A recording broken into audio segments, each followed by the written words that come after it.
New hosts, more ways to waste money, epic crossovers, and a whole lot of dancing. This was a dense year for Venom, so let's look at basically everything that happened this last year.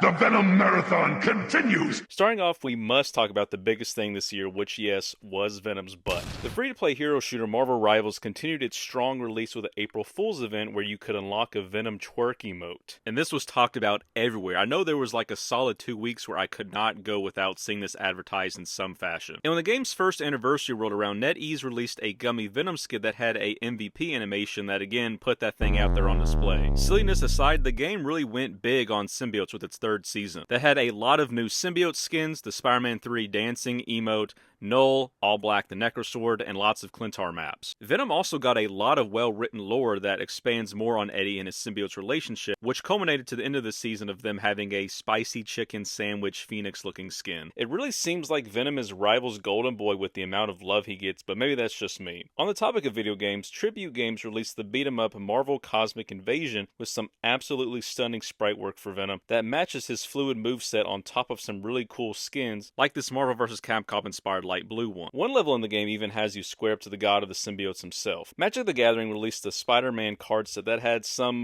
very mixed reviews, but had some amazing art with multiple Venom cards, as well as Carnage, Symbiote Spider-Man, Anti-Venom, and even Agent Venom and Agent Anti-Venom, along with the Marvel Legends figure. Flash wasn't able to keep his guns though, so the figure had these, goo blasters instead. I'm guessing Magic doesn't allow modern firearms. Though I'm not into other trading cards like Pokemon anymore, it was pretty fun opening packs and trading with friends to get the symbiote cards I wanted, which I'm sure is what Wizards of the Coast want, which is good, but it really didn't make me want to play the game, so. And finally in the games department, Ian Hosfeld, who worked on Ultimate Spider-Man, started sharing more concept art from the 2005 game, like this Eddie Brock turnaround, art of Gwen Stacy who was cut from the game, and a gif of Venom eating someone. On the subject of concept art, Carl Lindbergh posted some new Venom the Last Dance artwork that showed us Null hoping he would be able to see him again, which I wouldn't count on. The fire symbiote named Lava, however that works, Agony, aka the girl from Fortnite, and the green symbiote who may or may not be Toxin, and the Venom xenophage which would lead to Venom's death, or was it? Because Matt Gargan, actor for the MCU Spider-Man movies, Michael Mando, had posted on his Instagram story 3 pictures of Scorpion to tease Brand New Day, but 2 out of 3 of these are Mac with the Venom symbiote, and Mac had been Venom for a number of years for those that don't know, but most likely he just googled Matt Gargan and picked 3 random images, and then supposedly someone took a photo of a symbiosis poster on set that also said from David and Todd, aka David Michelini and Todd McFarlane, the creators of Venom. Easily could have been faked or just an Easter egg, but man, I do not want to see anyone other than Eddie Brock be Venom in the MCU. But that's a whole other topic. YouTuber Godzilla Mendoza even did a video highlighting the differences in Venoms and their insignias that gained a lot of traction, leading to a lot of discussions about Venom having a Matt Gargan symbol. One symbiote without a symbol though was the alien monster from Your Friendly Neighborhood Spider-Man Season 1 that everyone thought was Shathra for some reason, even though we were told there was going to be a symbiote. He doesn't really do much, but we get a glimpse of the hive mind, I assume, and fans of Venom should get excited for Season 2. Where have I heard that one before? But at least people are starting to notice how many adaptations don't use Eddie Brock and how tiring it is. And there were some Venom appearances on the Marvel HQ YouTube channel. We also need to take a second to remember 2 comic legends who passed away this year. Peter David was a writer who worked on the Incredible Hulk for years and would delve into Spider-Man books such as the Sin Eater storyline and would create and write Spider-Man and Venom 2099. And he also wrote the script for the video game Spider-Man Edge of Time, and would also write the multiple symbiote Spider-Man miniseries. I got to meet Peter multiple times at cons where he was always a nice guy who would answer any question you had, but would not be afraid to tell you how it is. For example, when Miguel got a new white suit, he didn't mince words on why this decision was made, he just straight up said because editorial told him to do so. Jim Shooter played a pivotal role in the creation of Venom. A longtime Marvel editor, he bought a script that a fan named Randy Schweller wrote where he outlined Spider-Man getting a new black, unstable molecule suit like the Fantastic Four. And when Jim spearheaded Marvel's first big crossover series, Secret Wars, he remembered that script where he bought the idea of a black costume for Spider-Man, and the rest is history. I got to meet him last year where he had some choice words to say about Randy's script, but I'm very glad I got to see him. Rest in peace, these 2 comic legends. This will segue us into what happened in Venom Comics in 2025. 2024 ended with the Venom War, which was not well received by fans as it was very rushed and gave us no satisfying payoff to any of our characters. But But with all new Venom, we were entering a brand new era to street level Venom without all the cosmic King in Black stuff. All new Venom was introduced as a mystery between 4 hosts, but the real identity turned out to be Mary Jane Watson, despite the trolling of artist Carlos Gomez, who had everyone convinced it was Paul. Which I don't entirely mind MJ being Venom. The writer Al Ewing has kept a nice balance in the book between symbiote and MJ stuff, and she broke up with Paul to keep Spider-Man fans happy. There's more I could say about the book. I know the nature of symbiotes is just throwing them on to someone else to sell more comics, but it's nice they're actively reminding us that yes, the symbiote wants to be with Eddie Brock, but is unable to separate from MJ. Speaking of, Eddie has been off stuck as Carnage with his book ending in 10 issues, and while I enjoyed it, it failed to meet the level of hype generated from the first issue, teasing Carnage could fight Galactus, Jean Grey, and all these other people, and really didn't say anything new. Like, did you guys know that Eddie is addicted to symbiotes and kinda likes killing people? Revolutionary stuff there. But at least he had a book so us Venom fans wouldn't be complaining where's Eddie every time a new issue of Venom came out. He even got to join the Thunderbolts, New Avengers, so he has something to do before he inevitably becomes Venom again at some point. Besides Venom and Carnage, Flash Thompson, aka Agent Anti-Venom, got around in all new Venom trying to help Sleeper and Toxin. Toxin who would now be bonded to Rick Jones using this Bucky-like appearance. Symbi would be introduced as this little gremlin troublemaker symbiote hanging around Rocket while Peter's in space, and we still really don't know anything about him. Red Goblin was predominantly featured in the online Marvel Unlimited series that came to an end, showing that there was going to be a story where he reunites with dealing with a new symbiote or something. We also celebrated 250 issues of Venom by teasing that Null would return after being revived by Hela, who is now the Queen in Black. Yeah, they're already starting Marvel Rivals synergy. Then Marvel made a big deal with Venom 252 to mirror Spider-Man's first appearance in the black costume in the Amazing Spider-Man 252. And it was just a fun little story where Venom is making himself look like Spider-Man to rage bait Doc Ock. But we also got some good classic Eddie Venom stories with the 4-issue anthology Venom, Black, White, and Blood, with some really fun stories written by David Michelinie, Ryan North, and Carla Pacheco. A dive into Eddie's relationship with his father by J.M. Matthias. Eric Larson even came back to write and illustrate a story on how dumb he thinks Venom's origin is. Al Ewing even did a story about everyone's least favorite Venom, Lee Price. And I really like this one by Rich Dueck that has Matt Gargan face the facts that he's the Venom that eats people. By the way, did you know that Spider-Gwen is stuck in the 616 now? After some TVA nonsense, she loses her symbiote that had been pretty chill and was giving her powers for like 8 years. Anyway, it comes back as Tantrum bonded to the son of the original Black Tarantula to kill some of her friends, ensue a breakout, and is stopped by Flash. Outside of the 616, we had Venomverse versus Spider-Verse that had used 616 Peter, but had to make up an adjacent Eddie Venom since he was still Carnage. Super lame in my opinion. But it did a really good job at highlighting the similarities between Peter and Eddie, with Eddie even getting a transfusion of Peter's blood to become Spider-Venom. This series also introduced Yelio, who was the Japanese Venom, which people ridiculed his outfit for looking too much like a Power Ranger, but Venom is a 90s character. I think it makes sense. Oh hey, and Necroco was there for a few panels. In the new Ultimate Universe, Peter gave his son Richard his Picotech AI suit that is a copy of Peter's mind to become not Venom, because the Peter AI uses this form to protect Richard kind of like an instant kill mode, but he's never officially called Venom in the book, besides a few separate Marvel ads and a Miles book everyone else ignores. Oh, and would you look at that, the Ultimate Universe is ending and Peter gets the AI suit back from Richard. Okay then. What also should have been a slam dunk was Spider-Man 94 going back to the animated series, but it lacked backing from the original team, wasn't using any of the old villains minus Kraven, didn't want to explain how Peter found MJ, and focused on Morlun and Kane. Yay. But we got some nice variants from it. What was spectacular though was the Godzilla vs. the Amazing Spider-Man issue where Godzilla comes to New York because he senses the symbiote. It takes over Godzilla, and the symbiote even bonds with Eddie Brock at the end to create God Venom. As a fan of both franchises, this was a dream come true. 10 out of 10, no notes. In the same vein, Godzilla absorbed the Necrosword to become God Butcher Godzilla in a Thor story. Venom 252 also introduced Eddie Parker and his symbiote Peter, who bonded to create Venom. Yeah, this was their original design before they borrowed it for MJ. Super confusing. 2 mangas with different Venoms released called Shadow Warrior and Bonds. And we had 2 fun Disney crossover variants with a Stitch homage to Lethal Protector #1